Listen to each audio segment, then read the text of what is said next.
What's up, cool people? I'm Matt Conroy. We're back to some Bible reading. So, pretty soon here, I think I'm going to be at least doubling up on the output of these. Because, I don't want to be taking about 23 years to get through all this. So, I don't know. We'll see how it goes, but I'm thinking pretty soon there will be some changes to when I release these, if I haven't done so already. Anyway, all right, so we're getting into Genesis chapter 15 today. So last time there was the whole mess with Lot and just fighting amongst the kings nearby. So anyway, we're still talking about Abram here for chapter 15. I guess just kind of having a general sense of what happened is important because of the first line in the first verse of this chapter. So anyway, chapter 15, verse 1. Sometime later, doesn't really say how much, but sometime later, the Lord spoke to Abram in a vision and said to him, "Do not be afraid, Abram, for I will protect you, and your reward will be great." God and heavenly figures end up saying, "do not be afraid," a lot. I mean, with the angels, it's partially assumed it's because of their appearance. God isn't known to just appear directly to people as much. The question is, what exactly is God telling Abram not to be afraid of here? That's what I'm not sure about. But whatever. Maybe we'll find that out later. Verse 2. But Abram replied, "O sovereign Lord, what good are all your blessings when I don't even have a son? Since you've given me no children, Eliezer of Damascus, a servant in my household, will inherit all my wealth. You have given me no descendants of my own, so one of my servants will be my heir." So, bit of frustration, it seems, possibly coming from Abram here. Because he's like, you keep saying that, my descendants are going to get all this stuff, and that, they'll be innumerable, essentially. But, when's that going to start happening? And really, to be frank, I can relate to this feeling quite a bit. Because I'm like, okay, I know God has good stuff in store for me, but so far, the path of my life has not seemed all that special or significant, or even there's really all that much that's happened that has been particularly praiseworthy, so to speak. I mean, if I'm just being real about it, because, it seemed like I was destined, or not destined, but it seemed like God was calling me to, ministry career stuff, and that seems to have fallen by the wayside. And, I mean, that's the main thing. But, just, rejection after rejection in that regard. I'm not married, not saying that in and of itself is a problem, but it's definitely something I am open to, and even somewhat maybe eventually, desiring. But I'm not trying to rush that or anything. Anyway, let me get off of my own tangent to just kind of wrap that up and say, sometimes I think a lot of us can relate to this feeling of God, I know you're good, and I know you have these blessings in store for me, but when's it gonna happen? So anyway, all right, verse 4. Then the Lord said to him, "No, your servant will not be your heir, for you will have a son of your own who will be your heir." Then the Lord took Abram outside and said to him, "Look up into the sky and count the stars if you can. That's how many descendants you will have." And Abram believed the Lord, and the Lord counted him as righteous because of his faith. So, like, it's not outright told to us that Abram was having his doubts, but, I mean, clearly he was. If, God had previously promised him that he would have many descendants, but he's like, I don't even have a son. My servant's going to be my heir at this rate. But because Abram still believed God after God reassured him, he was counted as righteous and faithful. So I think, it's not out of the question for us to have doubts from time to time. As long as, we continue having faith in God and his plan whenever we get assurance of that.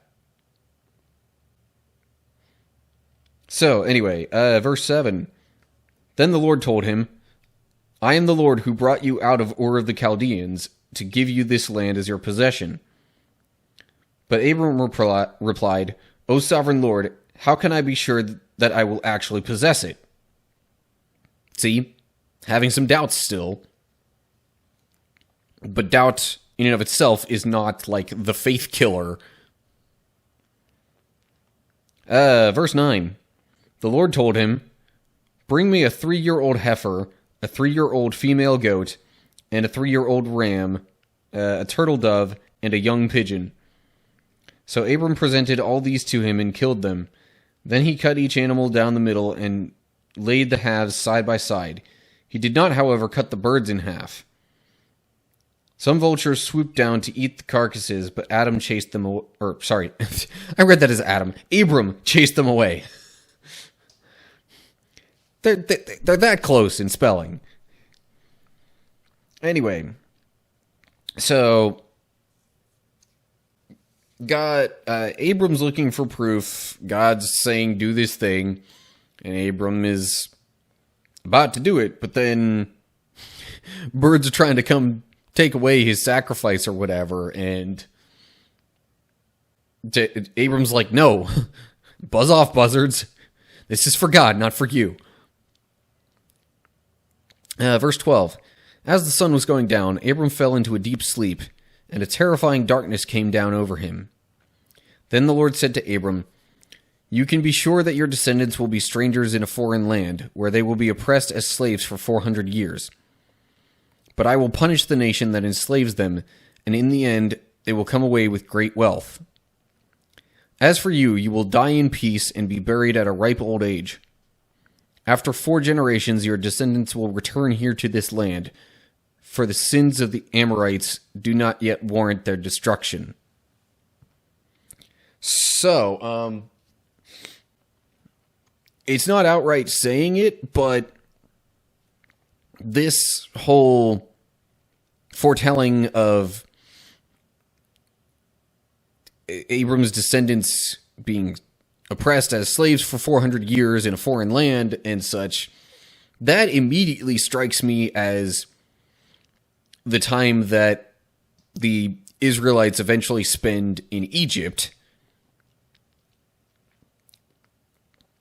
I know of no other comparison that the time frame of 400 years is, mentioned like that.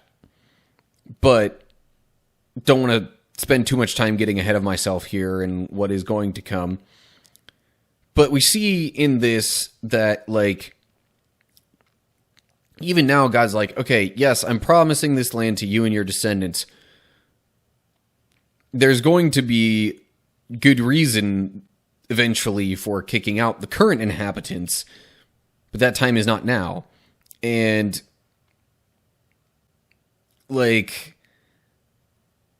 that's the kind of stuff that doesn't necessarily get mentioned a lot in the Bible, but when it comes to, people taking over a land or inhabiting it or whatever, especially if there are already current residents there, it is often the case that God is using the invasion or overtaking essentially as a punishment for the current inhabitants. So keep that in mind when we get to future changes of, rulers and people groups in various areas. Because, if a place is otherwise completely empty, sure, people move in, no conflict, whatever. But, if there's already people there, then, there's, God's not necessarily in the habit of moving people just to move people, and especially kicking people out of somewhere just to do that. It's usually as a punishment or at least consequence of some sort of evil that is done. In this case, he's talking specifically about the Amorites, who I guess also inherited that particular land near Canaan, if not within Canaan. So, anyway, just because God promises something and says it'll happen eventually, we often get impatient, as noted by Abram's behavior earlier in the chapter and his questions. But, God's promises aren't always even necessarily directly for us. Sometimes he's, giving us a glimpse of the future and, that ultimate glory and promise of good, talking about future generations and putting things in motion to set that up. And I realized I unintentionally might have said something that was, it could be seen as looking even further ahead than any of this when I said, ultimate glory. Because, that's really the whole, that's the end game, for lack of a better way to put it. God is making moves all throughout the Bible to set up that eventual ultimate glory. And what does that entail? Well, I'm not going to get ahead of myself on that. But let's just say God wins in the end. So anyway, verse 17. After the sun went down and darkness fell, Abram saw a smoking fire pot and a flaming torch pass between the halves of the carcasses. So the Lord made a covenant with Abram that day and said, I have given this land to your descendants, all the way from the border of Egypt to the great Euphrates River, the land now occupied by the Kenites, Kenizzites, Cadmonites, Hittites, Perizzites, Rephaites, Amorites, Canaanites, Girgashites, and Jebusites. Lots of people groups in there. It sounds like a lot of land to me. So there's a little asterisk next to where it says the border of Egypt. I'm a little curious what that's. Hebrew, the river of Egypt, referring either to an eastern branch of the Nile River or to the brook of Egypt in the Sinai. Okay. So there was a particular river or branch thereof that it was referring to with that. So again, this is God, further reinforcing his covenant with Abram. And I guess the, sign that was requested that God ultimately fulfills is this whole fire pot and flaming torch passing between the carcass halves. Because the way it's worded doesn't make it seem like Abram's the one doing that. It seems like they're just kind of moving, air quote, on their own. Really, God is moving them, is what seems likely there. So, yeah, God, multiple times in multiple ways in this chapter, confirming and clarifying his covenant with Abram for the future. And, saying that, his descendants will in fact have this promised land and will live there. And yes, there will be many of those descendants. So, yeah, that wraps up the chapter. So he mentions all those people groups. And, the Amorites was one of those. And he mentioned previously, about the Amorites and their sins not yet warranting their destruction. And it makes you wonder if all the other people groups, and their sins, if ultimately this habitation of Abram and his descendants will be part of the punishment consequence for their sins. I mean, it could come about in other ways in the meantime, that particular judgment. But, yeah. All those people, at least in some way, are going to be eventually displaced by Abram's descendants. Which, A, means there's going to be a lot of those descendants, and B, means all those people groups that were mentioned are doing something wrong, and it at least seems that they're doing something wrong in God's eyes, and will at least eventually be worthy of displacement. So, anyway, that's it for this chapter. Yeah, I think I kind of already went through the big takeaway for the rest of us, in that, doubting in and of itself isn't necessarily a bad thing, as long as your questions, have the idea behind them of, God, I want to understand what you're doing here, rather than purely being like, mistrusting of God, so to speak, and just thinking that, oh, he's not going to do it. God's not real because he's not doing what he said he would, or something like that. As long as, we are trusting when we're, given signs, reasons to trust. I mean, ideally, even when we're not given signs, we should trust. But again, if our general relationship with God is a trusting one, having occasional questions and doubts here and there is not the end of things, and it's not a reason to beat yourself up or whatever. So anyway, that's all I'm going to say with regard to this. The next chapter, we're still going to be talking about Abram, and basically getting into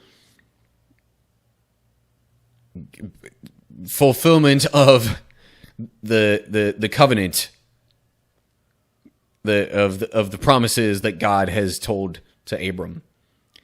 Anyway, all right, that's it for now. So as always, like the video if you enjoyed, share it with others if you want them to see. Look down in the description for info on other social media pages and how to find and follow those.